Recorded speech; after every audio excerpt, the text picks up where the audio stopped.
All right, and with that, we are live. I'm going to turn it over to Joanne to get started. Okay, wonderful.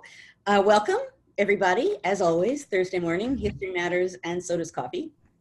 Today, we're going to be talking about women in power, but specifically women in political power. Obviously, there are reasons why this came to mind as the topic of the week, and those will be addressed in one way or another as we continue on. But before I plunge in, as always, I want to briefly turn things over to my partner in crime, Matt Messias, who is going to tell us the rules of the game for when I stop dominating the conversation. And you can all ask questions. Everyone loves it when you dominate the conversation, though. All right. Hello, everybody. Welcome to week 19. Can't believe it's been 19 weeks. This is incredible. So the format for, as usual, is if you're new to this, please use chat to have long conversations and add your insights and intellect into the conversation. Just please keep it family friendly and germane to our conversation. No Zoom bombers, please. If you do have questions, we take them in the Q&A section. So please make sure you put your questions in the Q&A section. And as always, the threat is that if you do not put questions in, Joanne gets stuck with my questions, which are always a little bit scarier. So please put yours in. If you do like what we do here at the National Council of History Education, please join us at www.nche.net or come to some of our programming. And with that in mind, I do want to tell everybody about Tuesday at, I believe it is 7:30. I'll double check that time while we're talking, so I'll talk about this later. But Tuesday, we are celebrating the 100th anniversary of the 19th Amendment with a really fantastic webinar about how that happened, and it's very it's going to be fantastic. So please make sure to join us for that. You can register at www.nche.net. And with that, I will hide away and let Joanne talk about this really cool document that we had for this week. Yes. I'm going to come to the document in a moment. I will say the topic for this week, as I mentioned when folks were first tuning in, I sort of ponder all weekend what it is I'm going to talk about for the coming week of History Matters. And this week, the week came around and not that much into the week, it became very apparent what needed to be talked about, which is women in politics, because of course there was a huge surge of a response to Kamala Harris being chosen as Biden's running mate in the election. So that's part of the reason for today's theme. I'll mention the other reason in a moment, but once I realized that was our topic, I then thought back to the document that I've posted today, which I will be talking about too. It has stayed in my mind. I think I mentioned it my first semester in grad school in a class, which would be the fall of '92. So it stayed in my head. And we'll talk about why in a moment, but it's kind of a graphic illustration of what I want to talk about this week. Now, just a little bit of background before we launch into the topic itself. And that has to do with women and political power at the moment preceding when this document comes about. So particularly the American Revolution, and this of course won't be surprising to anybody watching right now, the revolution in a whole variety of ways spread a message about rights, to some degree, equality, but certainly got people thinking about rights, politicized everything, politicized everyday life, right? Politicized what goods you might or might not buy. I couldn't remember the word boycott this morning until I remembered it and then realized I knew it all along. But for example, boycotting imported British goods was a political act. And that was not the only way in which women came to have a real sense of political activism during the revolution. They were really seen as part of the war effort in a lot of different ways, partly domestic duties that became politicized, partly because when husbands and fathers and brothers were called away in one way or another to take part in the war effort. Very often they were left behind, taking care of things and getting a sense of ownership that they might not have had before. And of course, they were appealed to constantly as part of the war effort. You know, you're part of the effort. What you do matters, which was a powerful message at a revolution with lots of talk about liberty. So that was the revolution. And then, of course, what happens is you get the 1780s, when the outcome of the revolution and the implications of the government and how it does or doesn't work are playing out, and some people are getting discontented with that. And then, of course, you get the Federal Convention, the Constitutional Convention, and a new constitution. So now suddenly you have a document that is assigning power. Right? You have a document that very explicitly, that is what it is about, is assigning power. And so all of a sudden, in a different way than had been true before, in a very self-conscious kind of a way, people are thinking about power and the placement of power and who has power and how is that power shown. And so, not surprisingly, when the government, almost as soon as the government begins in 1789, you begin to get anxiety about women and political power, right? All of a sudden, the reality of this fact that women have this sense of themselves as being political activists, as being politically significant, new government, talking about rights, you can actually see the channels of power and who has them and how they work. Uh-oh, you know, now it's very frightening. What are we going to do about the fact that women might have a sensibility that we would like them not to have now that we are not in a revolution anymore? We would like to push them out of the way. So that's what precedes the document that I found and posted for today. Now, as I said at the outset, it stuck with me because it's so graphic.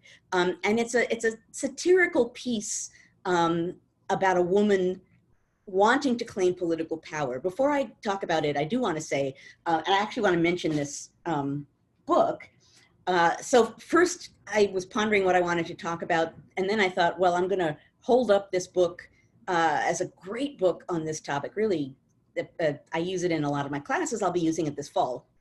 Many of you may know it. It's Rosemary Zagari's Revolutionary Backlash, which is very specifically about what we're talking about today, which is the backlash that came against women because of the revolution. But when I looked at that this morning in the course of preparing, I realized, oh, she actually in there has a paragraph or two on the genre of satire that we're going to be talking about this morning. These satirical essays that are, you know, really funny, kind of smacking at the idea of women having power, making fun of women in one way or another, many of them sort of poking fun at the fact that supposedly women are too frivolous in their thinking to have anything to do with real politics. And so how silly to assume that they should be part of politics, or equally problematic according to that genre of satire. I remember another essay that I found at the same time that I found the one we're about to talk about.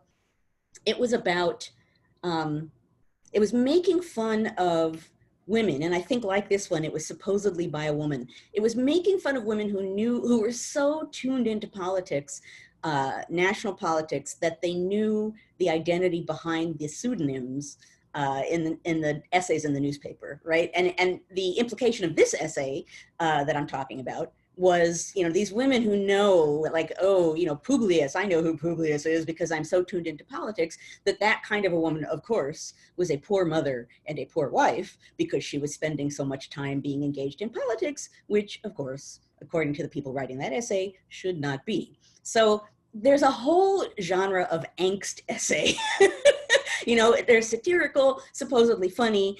Part of what I want to talk about in a few minutes is the emotion underlying these essays, which is part of what inspired this week's conversation. But at any rate, let's look at the one that I posted. I printed it out so I could have a copy, and it's like, it became very small. So hopefully I won't necessarily have to read from it, but it comes from the Federal Gazette. It's from late in 1789, September 1789. So again, the government has begun in 1789, so this is very new. And what preceded it, it starts out by saying, I promised you that I would put a copy of this petition about the doorkeeper.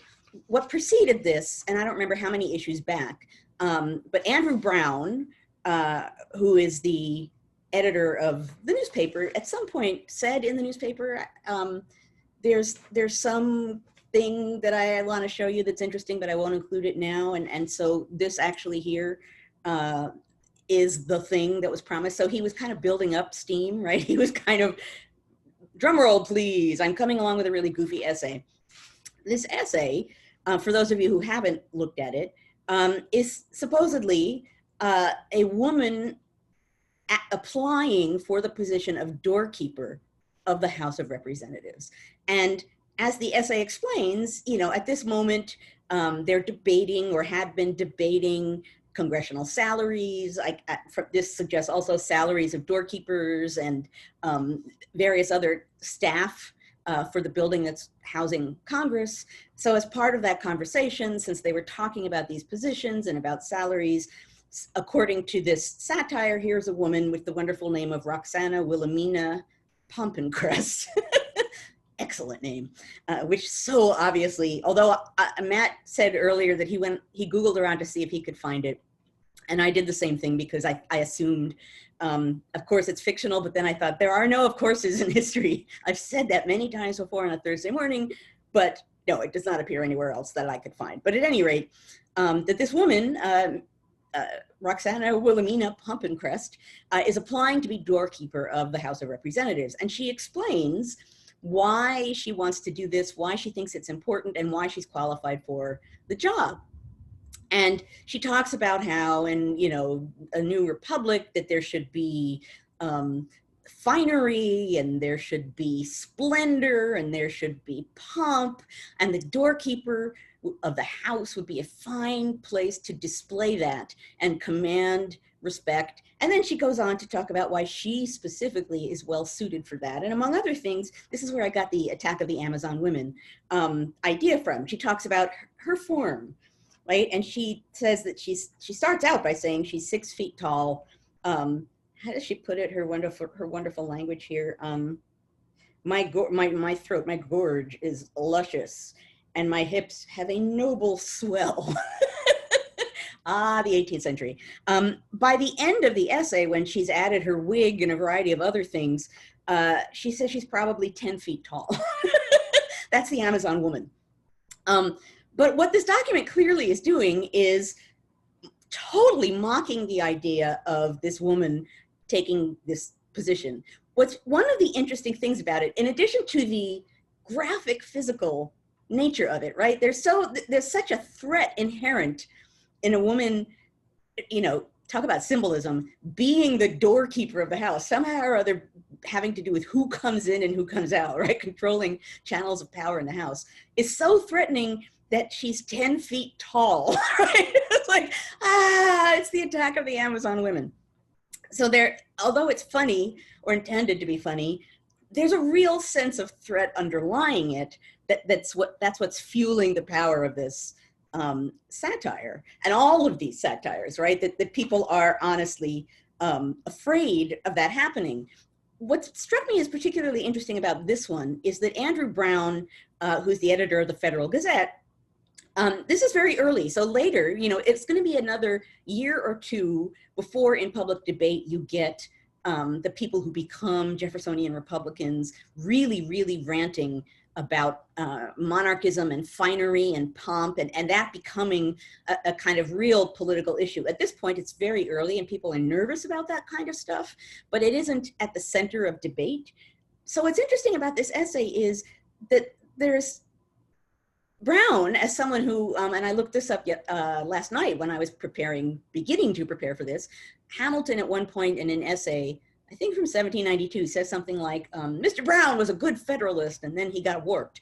At this point, he's a good Federalist, and as a good Federalist, he would have been okay with some degree of pomp and finery, which means this isn't an essay about pomp and finery, which in some way, some degree of it, he would have been fine with, Brown, and whoever is writing this. this is about women. This is such a fear of women in power that it even goes beyond the fear of finery and monarchism and all of this other stuff. This is on its own chart of ha ha ha angst. We're not anxious. No, we're not. We can poke fun at it, but we are. Now, one thing also that I want to mention, only because it came to mind this morning again as I was thinking about this essay. You may not remember, I don't know how many weeks back, I can't believe this is week 19, boy. We talked about women and politics a different week, and I talked about Jane Swisshelm in antebellum Washington, who, among other things, she was a reporter, a noteworthy one, and she at one point began her own newspaper, like a one-sheet newspaper, but still, she began her own newspaper. And I couldn't find her exact language, but when she describes this in her memoir, she describes the male reaction to this as, men everywhere grabbed their pants, grabbed their breeches, like, a woman has a newspaper. She's describing the same fundamental sort of gut anxiety about a change in channels of power and who has power. Now, in time, and this is what, I'll hold it up one more time. In time, part of what Revolutionary Backlash shows is that the rise of structured party politics, that structure is effective at blocking women out to a certain degree. So it's not as though women are in the middle of everything to a degree that they absolutely have a formal place in politics, but they are engaged in politics in a real way in this period, and structured party politics and the rise of rights, political rights among white men ultimately decreases those kinds of rights among white women. And I won't be talking about this today, but reform movements are one of the ways in which women shift that power, right? They might not be able to be exercising power in the political realm, but temperance, abolitionism, there are any number of other ways that seem domestic and thus are less threatening for women in this period, according to men, to take part in. Now, I've mentioned angst a couple of times. So the essay stuck with me all of these years, partly because of the attack of the 11-foot-tall Amazon woman, which is just so guttural, right? The sense of threat is so guttural there. And so is the feeling behind it. And I've talked about this before. I'm always really interested in the emotions that underlie politics. Sometimes they're hard to track. Sometimes you really have to look at things like word choice and really dig deep to even get a sense. In this case, they're kind of on the surface. And what this article and what this discussion is saying in a broader way, and of course, as I said at the outset, this week with the choice of Kamala Harris is why we're having this conversation. There's a long-standing history, obviously, of people who have power, and in the long view in American history, that has largely been white men, assuming that power and politics and power in politics is a zero-sum game, and so that if someone else gets some power, by definition, that means they have less.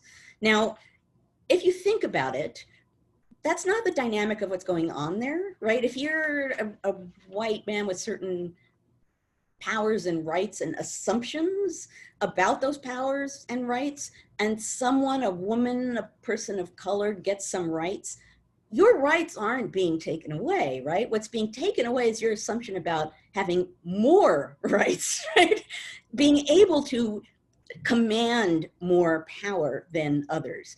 That's the dynamic that's at play here. And that's what's gunning the emotions here, right? Is people who are afraid of something being taken away, but it's not their rights that's being taken away. It's their assumption about the amount of rights, their status, their power in relation to everybody else. And that's, people have a guttural response to that, right? That feels personal, that feels, I keep saying guttural because it's like a gut sense, I think, that people have that, wait a minute, you're attacking me. You're making me feel less powerful in some way.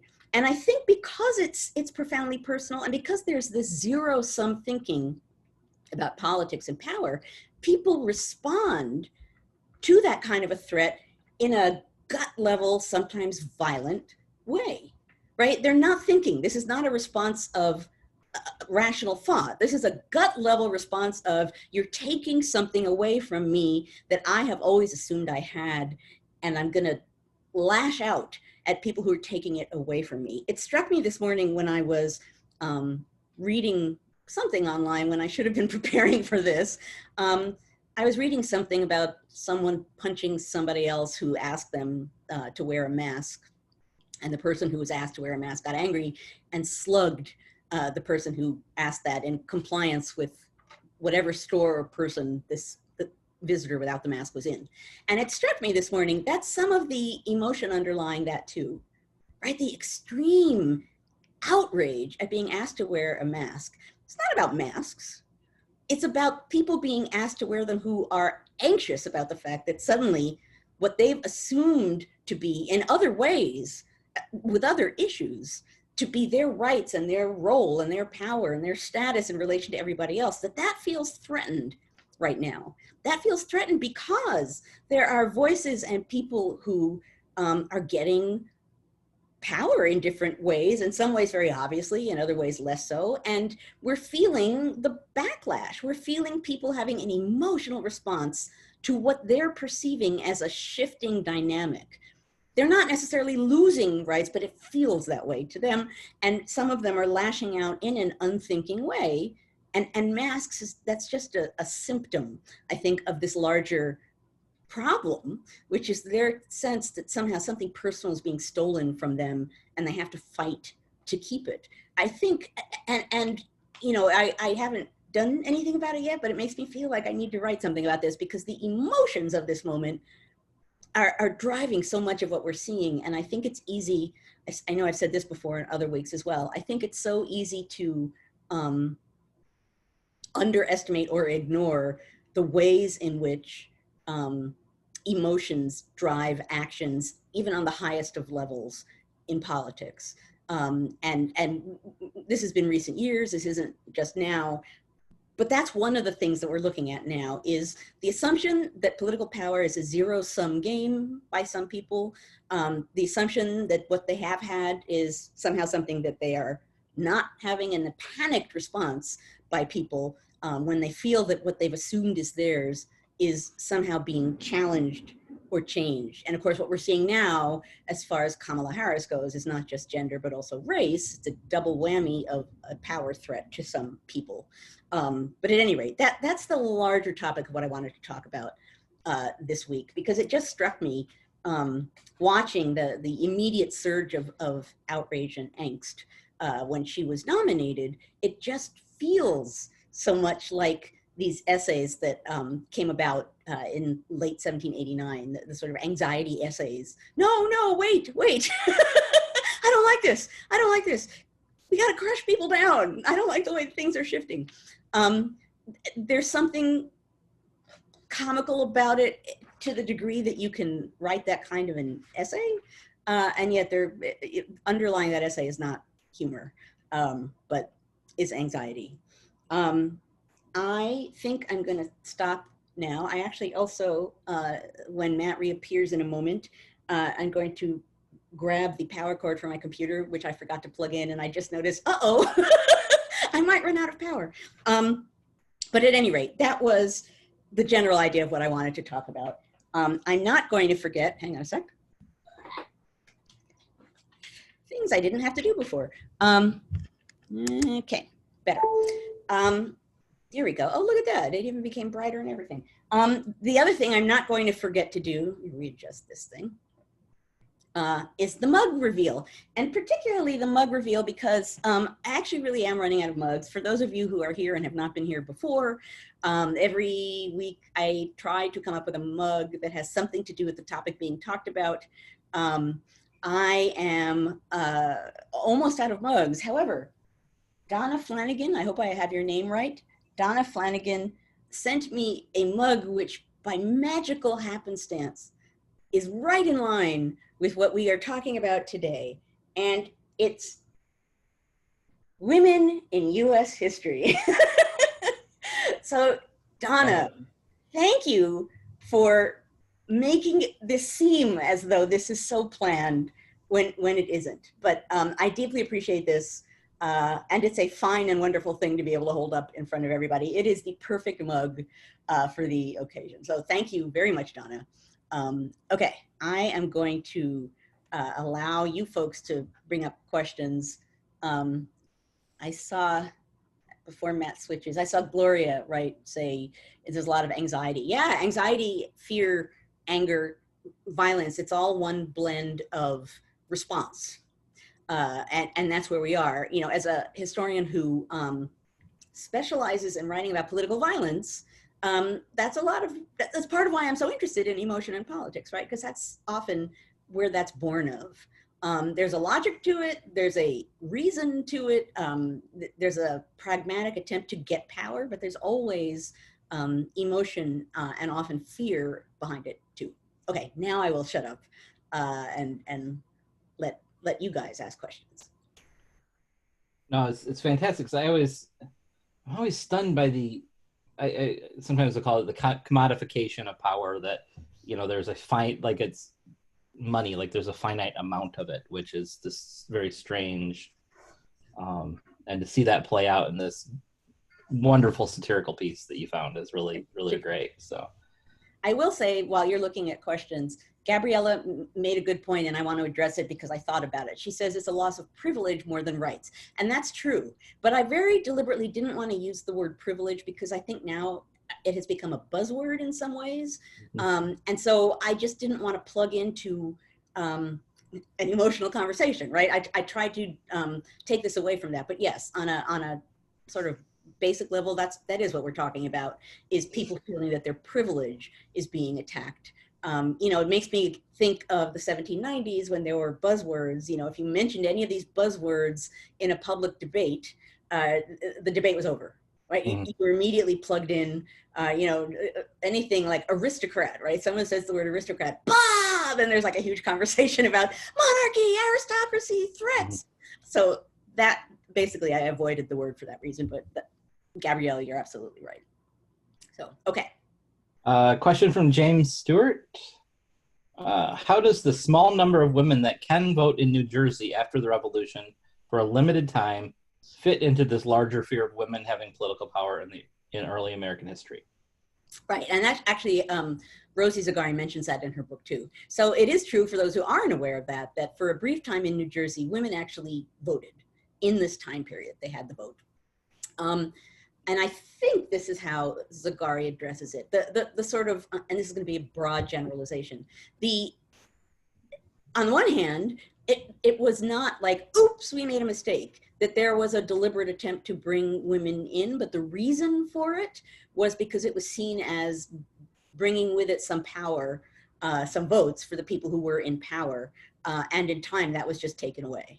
So it's not as though there was a sudden spread of enlightenment in New Jersey, no offense to New Jersey, but it's born of the moment. And in a way, it was very much in line with other weird electoral shifts that would happen around elections. That suddenly the rules of the game would be changed at the last minute in a fishy kind of a way, that some people would say was fishy, and then other people would say, no, it's, you know, death or weird fishy changes. So there must be weird fishy changes. There's a great Hamilton letter in which he proposes one of these fishy changes around the election of 1800, and writes to John Jay and says, we need to do this. We need to change the way electors are chosen in New York, because I realize that, you know, formally speaking, this may be against the rules, but this is an emergency. So in a sense, this is part of that tradition, that larger tradition.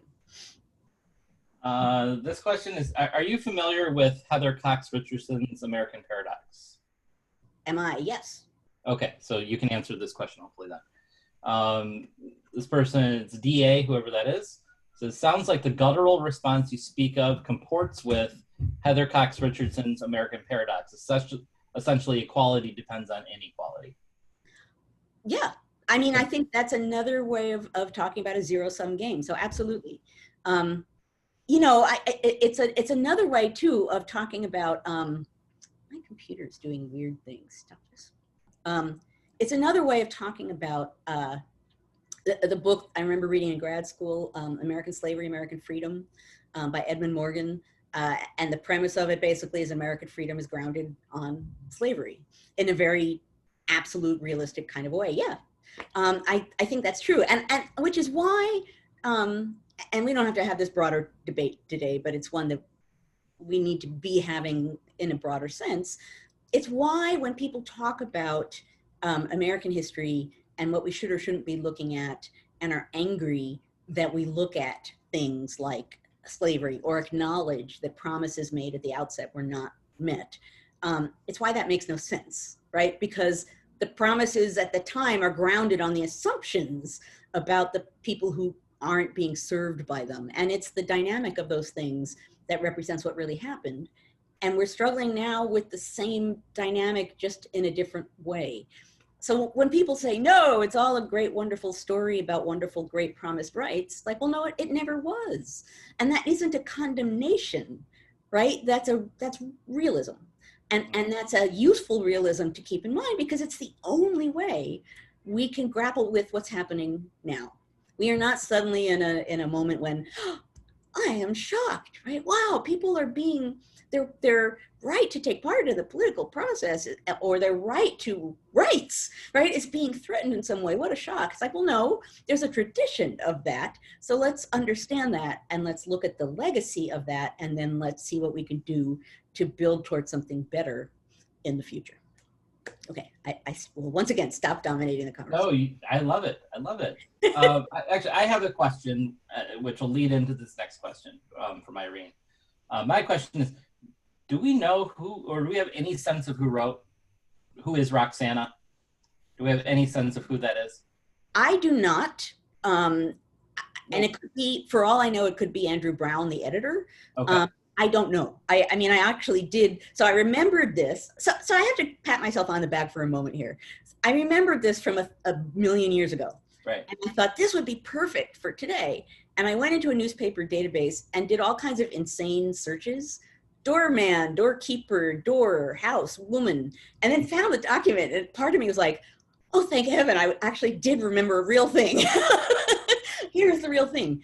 But I could not find, after I found it and found that wonderful name, which I didn't remember, I didn't immediately find who wrote it. It's totally possible that it is somewhere, and that the person that describes that essay didn't use Roxana Wilhelmina Pompencrest, I think, is it? Pompencrest. Pompencrest.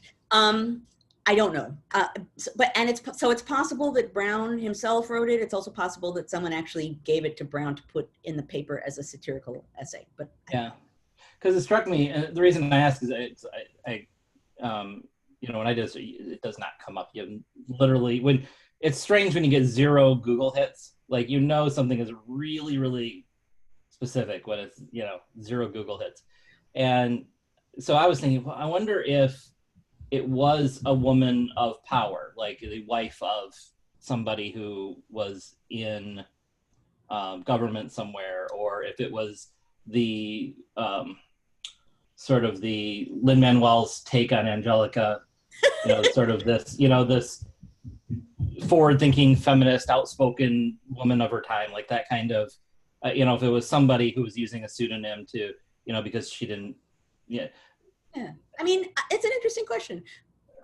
I guess my immediate thought was that it wasn't, because part of what that essay plugs into is an assumption that women are just too frivolous to be around politics. Uh-huh. And by talking about wigs and, all of this pomp and circumstance that this woman is draping herself in, and the 4-foot lace or whatever else she talks about in that essay, that's plugging right into this male argument. And actually, what's fascinating about that too is that's men are the ones who are using finery to judge women, right? So I talk about this in my first book, in Affairs of Honor. When you see people trying to judge how fine a social event is, what you'll see is them commenting on the dresses of the women and the finery of the women. Oh, it was a very fine event. The women were dressed sumptuously and the jewels were, it's like, oh, okay, if the women look that way, then, then it's impressive. But you could totally be right, Matt. I don't know. Yeah. But for that reason, I assumed maybe not.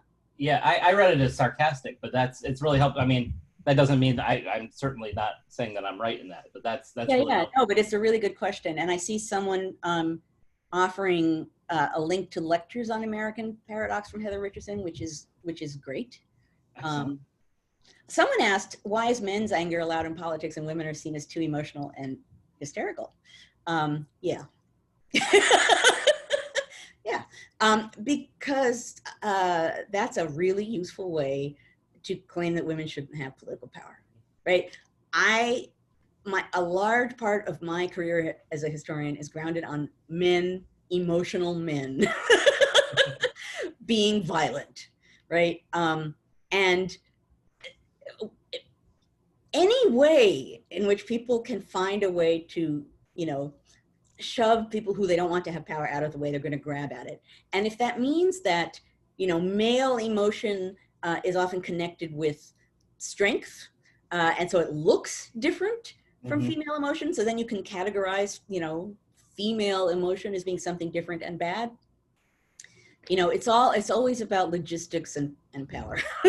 Right. One way or another, it always is. And yeah, as a woman in any field, and also as a historian, in real life now, in addition to looking at history, it can be infuriating to see ways in which you see other people men doing what you do with very different results from what you get, and a large part of it, obviously, this is just sexism, but has to do with the fact that it's not coming from a man, it's coming from a woman, and that is scary.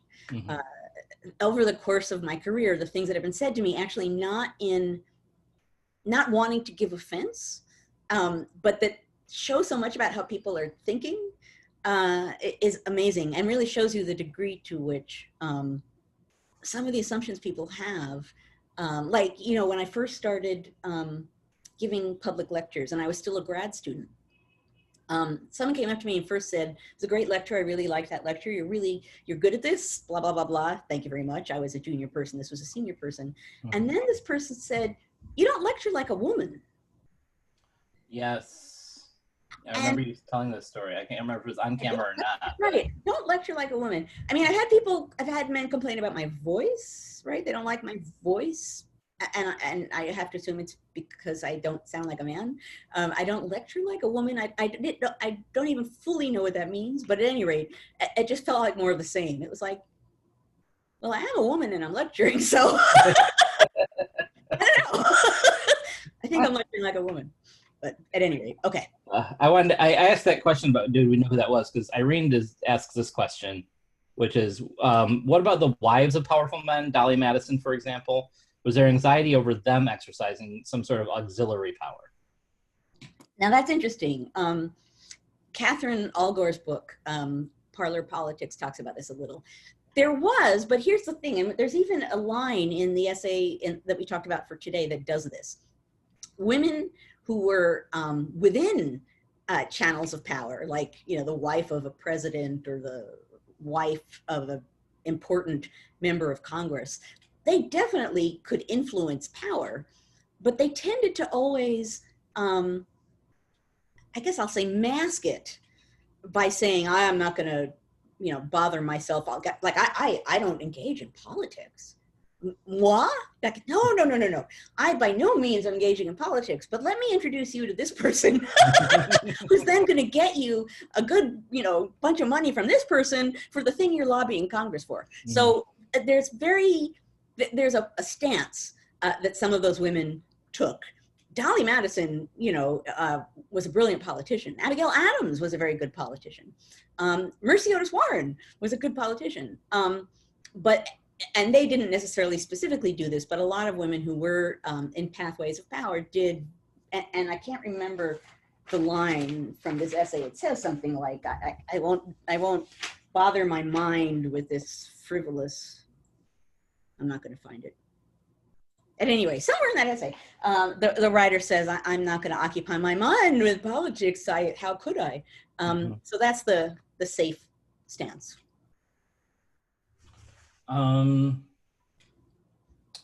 Let's see here. Anissa? Go ahead. Go ahead. No, you go ahead. You ask your question. I was just looking at them too. Okay, someone mentioned Anthony Trollope's Phineas Finn. Trollope's books, even though they're about England, are amazing, amazing works about politics in a little later than the period we're talking about today, but still highly recommend. And Phineas Finn was one of them. So I just mentioned that because I saw Trollope and I was like, oh, those are so good. Okay, I'm sorry. I will come back. Anessa asks, is some of the anxiety about political power tied to the debates about what sort of education, if any, women should be allowed to have? I'm thinking about Mary Wollstonecraft's vindication of the rights of women. Yes, so that was a topic. So, and this is part of the interesting dynamic of the early republic, is that Americans are very aware that they're launching a republic and not a monarchy. They're very aware that in a republic, citizens, a republic is governed based on public opinion, and in that sense, citizens govern, which means citizens need to be engaged, that they need to be responsible, and to a certain degree, they need to be educated. So, you get like Jefferson, who says, well, all men should at least get several years of schooling, just a basic amount, so that they will, among other things, recognize threats to a republic and know when they need to fight those threats. But there was a conversation about women, right? And it was a logical conversation, but surrounded again by some anxiety. So even if you assume that women were at home taking care of children and husbands, even so, in a republic, who's raising those good Republican citizens? Women, right? So there was a conversation about women in education, that they need to be educated because they are the ones, in a sense, who are guarding and producing the morality of the republic in the future. So there was a debate. Benjamin Rush, who's a Republican, is a physician, is in the Jefferson camp.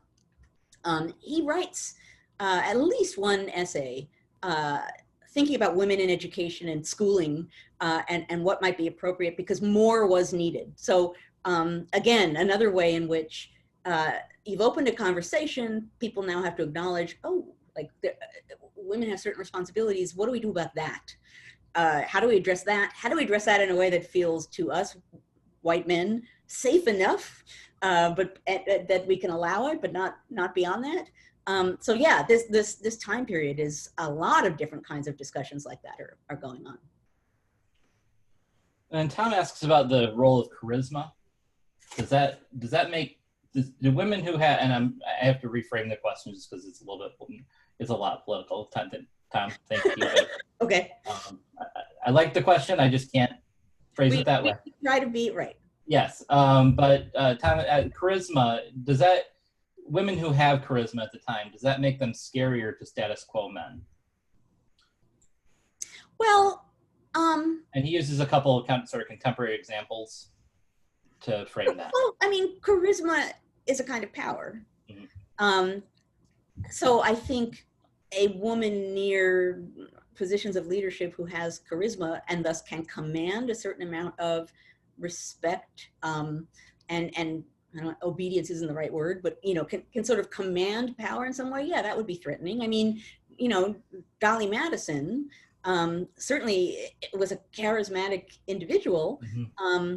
When people called her Queen Dolly, that was a plus and a minus, right? Mm-hmm. That she was charismatic. She really deliberately was structuring a kind of small R Republican court, right? A kind of culture of this nation that would, on the one hand, be stately enough that it would do something for national character, but not so stately that it would seem monarchical. And it was her charisma that was ushering that in. That was not, for sure, not James Madison. So, sorry, James. But that might be the best statement we've had in a long time. That came out the wrong way. a good guy. I like James. But she was the one really. Better than John Adams, but not by much.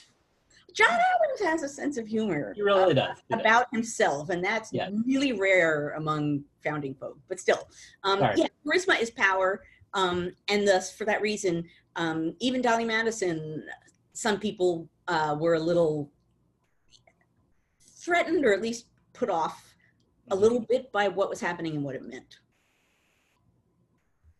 No, that's super helpful.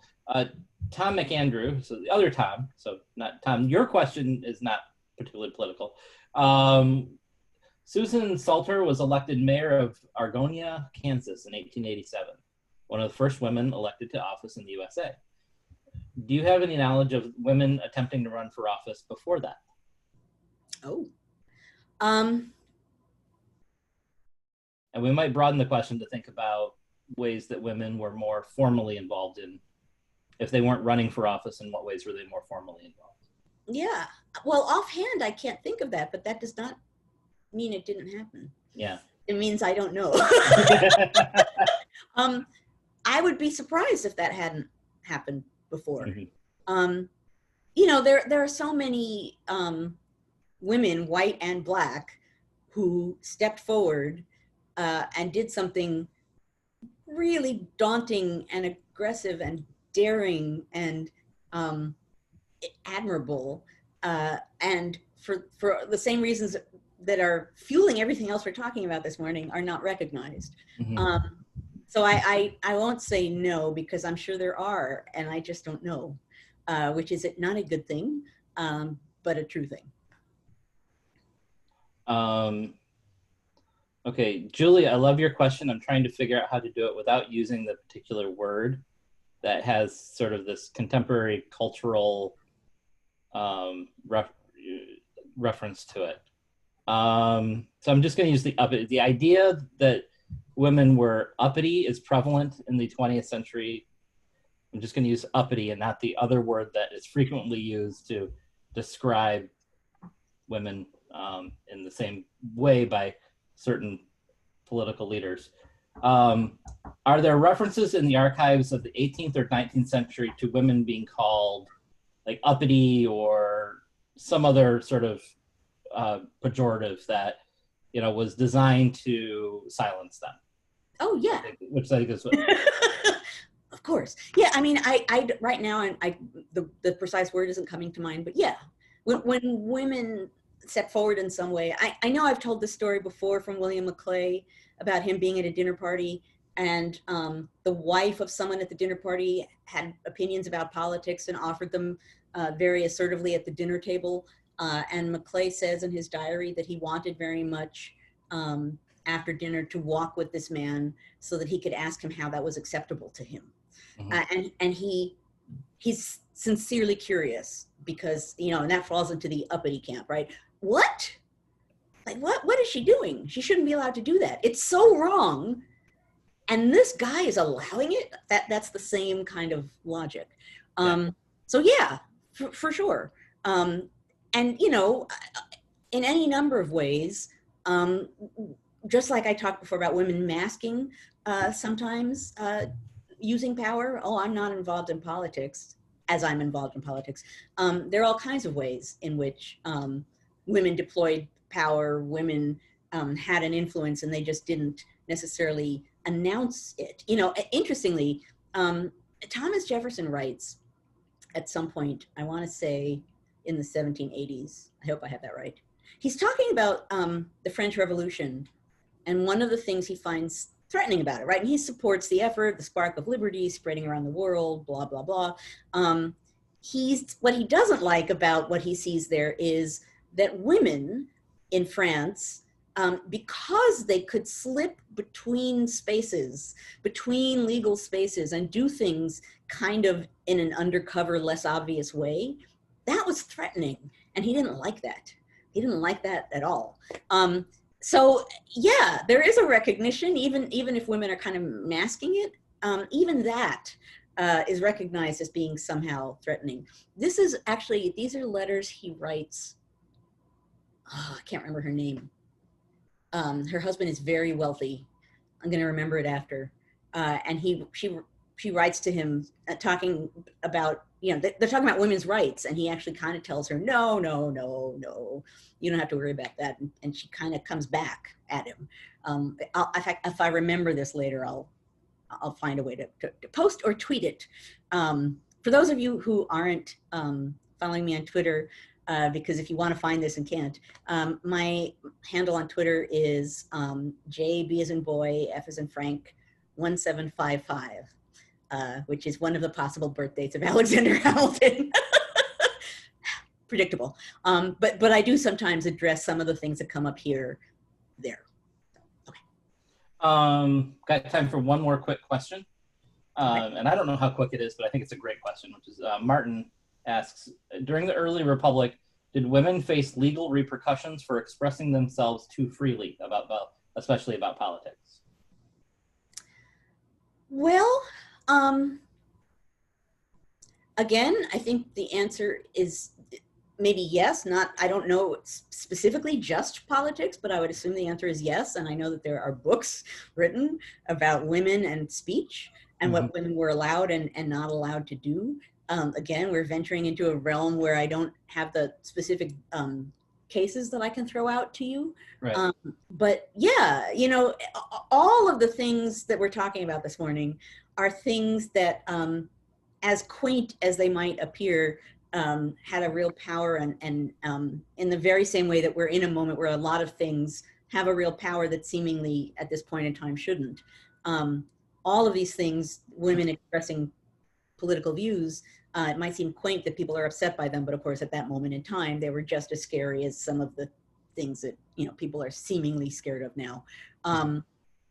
I don't know that. I honestly, the first place I would go for a lot of these questions is Rosemary Zagari's book.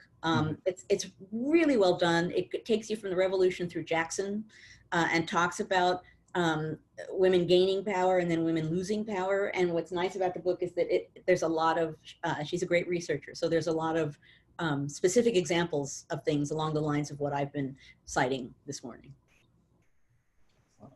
Well, we are at 10:59, so I will quickly say before I let Joanne wrap it up and we stop recording and move to our after party because we missed it last week. Next week is at Tuesday at 7:30, and the title of the webinar is "When Women Won the Right to Vote: History, Myth, and Memory." Lisa Tetrol, who is Tetrol. I actually don't. I've never said it out loud. I think it's Tetrol. She's associate professor of history at Carnegie Mellon. We'll be doing the talk, and you can sign up at www.nche.net/TIAH webinars, or just go to our website and go to the webinars page. So it will be fantastic, and connects very much with what we're talking about today. And so thank you, everybody. I'll turn it over to Joanne to end for the day. And before I do say thank you and we switch to after party mode, and for anyone who's new, what that means is we no longer record this, it's a private conversation, and thus slightly freer than this other conversation. But again, I want to thank everyone for coming and continuing this history community. Next week is week 20. Man. Now, I woke up this morning panicking about the fact that school is going to start soon, but I don't teach on Thursdays, so I think this should be okay. I'm really like, I don't want to stop doing this.